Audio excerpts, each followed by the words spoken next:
Assalamualaikum warahmatullahi wabarakatuh. Perkenalkan, nama saya Tazirin dari kelompok 1 akan menjelaskan mengenai unsur, rukun, hubungan perintah dan larangan jinayah.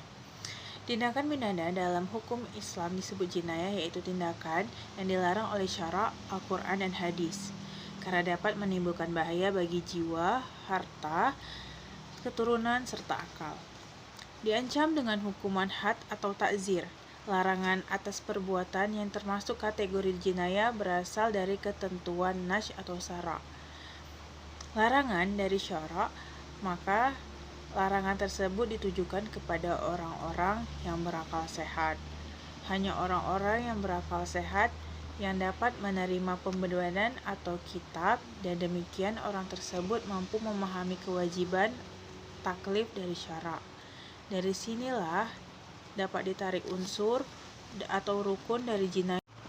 Yang pertama, adanya nas yang melarang perbuatan tertentu yang disertai ancaman hukuman atas perbuatan yang dilarang oleh syara. Unsur ini biasanya dikenal dengan unsur formal atau al-rukun al-syar'i. Yang kedua, adanya unsur perbuatan yang membentuk jinayah, baik berupa melakukan perbuatan yang dilarang atau meninggalkan perbuatan yang diharuskan. Unsur ini dikenal dengan unsur material atau al-rukun al-madi. Pelaku kejahatan adalah orang-orang yang dapat menerima kitab atau menerima taklif. Artinya pelaku kejahatan tadi adalah mukallaf, sehingga mereka dapat dituntut atas kejahatan yang mereka lakukan. Unsur ini dikenal dengan unsur material atau al-rukun al-adabi.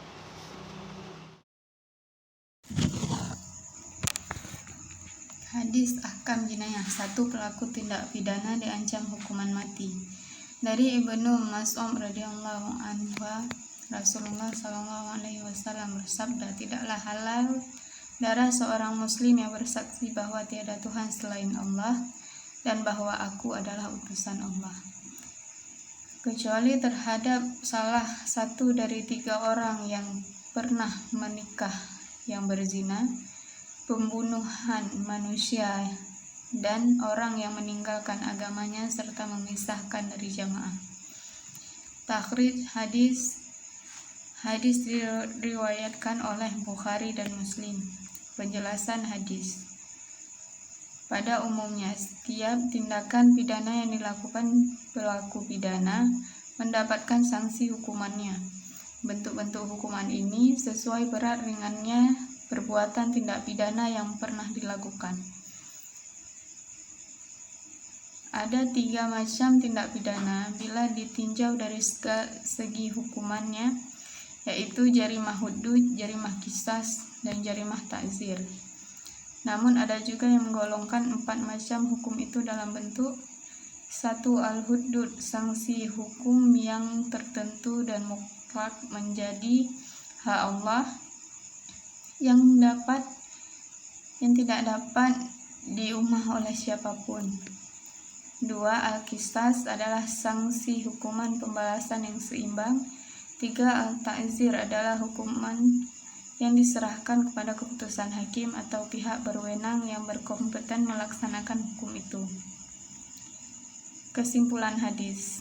1. Pengharaman pembunuhan orang muslim, laki-laki maupun perempuan, besar maupun kecil, tanpa alasan yang dibenarkan. 2.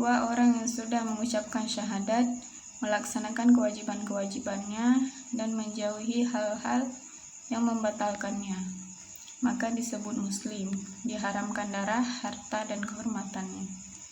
3. Orang muslim yang dapat dikenakan hukuman mati diantaranya yaitu pelaku zina muhsan, pelaku pembunuhan sengaja, dan pelaku murtad. 2. Hukuman mati dan cara eksekusinya. Dari Aisyah radhiyallahu anha bahwa Rasulullah SAW bersabda, tidak halal membunuh seorang muslim kecuali salah satu dari 3 hal. Orang yang telah kawin yang berzina, ia dirajam. Orang yang membunuh orang Islam dengan sengaja, ia dibunuh. Dan orang yang keluar dari agama Islam lalu memerangi Allah dan Rasul-Nya, ia dibunuh atau disalib atau dibuang jauh dari negerinya. Hadis riwayat Abu Dawud dan Nasai. Hadis sahih menurut Hakim. Takhrij hadis. Hadis ini diriwayatkan oleh Abu Dawud, Nasai dan Hakim dengan perawi yang terpercaya. Penjelasan hadis. Yang melaksanakan hukuman adalah petugas yang ditunjuk oleh imam untuk melaksanakan hal itu. Sebagian ulama berpendapat bahwa untuk hukuman qisas dapat dilakukan sendiri keluarga korban dengan pengawasan imam. Akan tetapi menurut sebagian ulama, yang dilaksanakan qisas juga diserahkan kepada petugas yang berpengalaman sehingga tidak melampaui batas.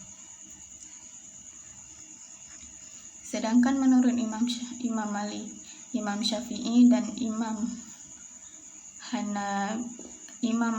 ulama Hanabilah, alat untuk melaksanakan qisas harus dengan alat yang sama dengan alat yang digunakan untuk membunuh korban. Kesimpulan hadis. 1. Pelaku pembunuhan orang muslim dengan sengaja sanksinya dibunuh juga.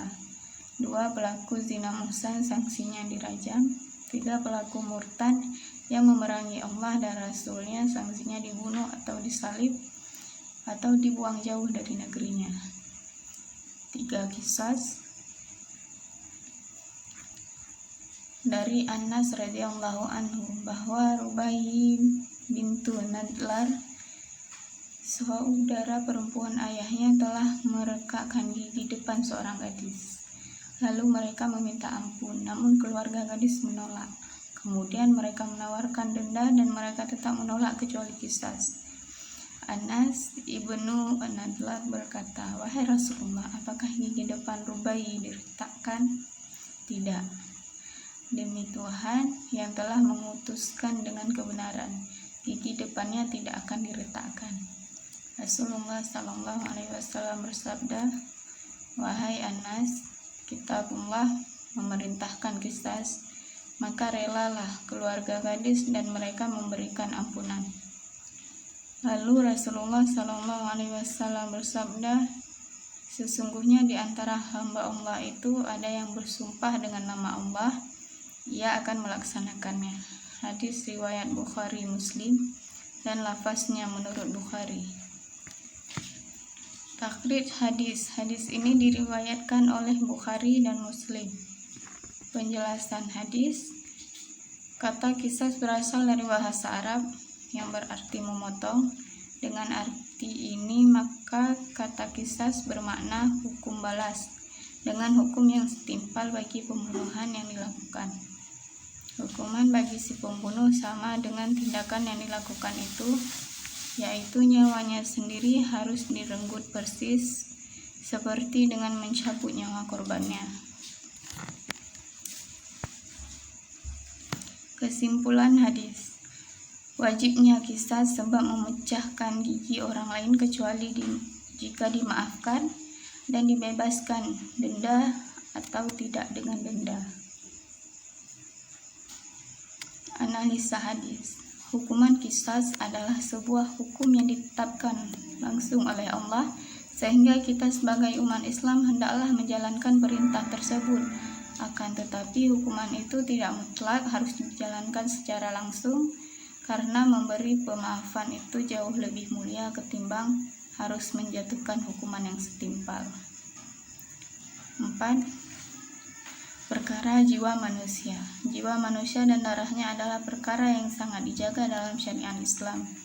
Demikian juga kegunaan fungsi dan anggota tubuh pun tak lepas penjagaan syariat.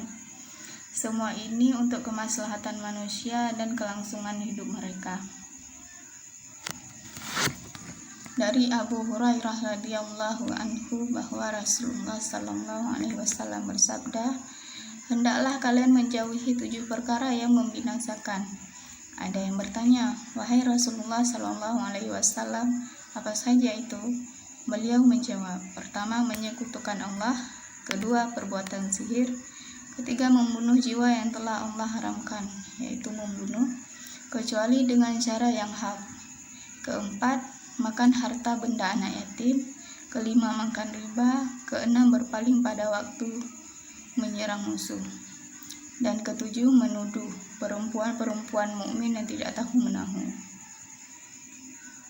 Hadis dari Abdullah bin Umar bin Khattab radhiyallahu anhu bahwa Rasulullah sallallahu alaihi wasallam bersabda, bagi Allah azza wa jalla lenyaplah dunia jauh lebih ringan daripada membunuh seorang muslim.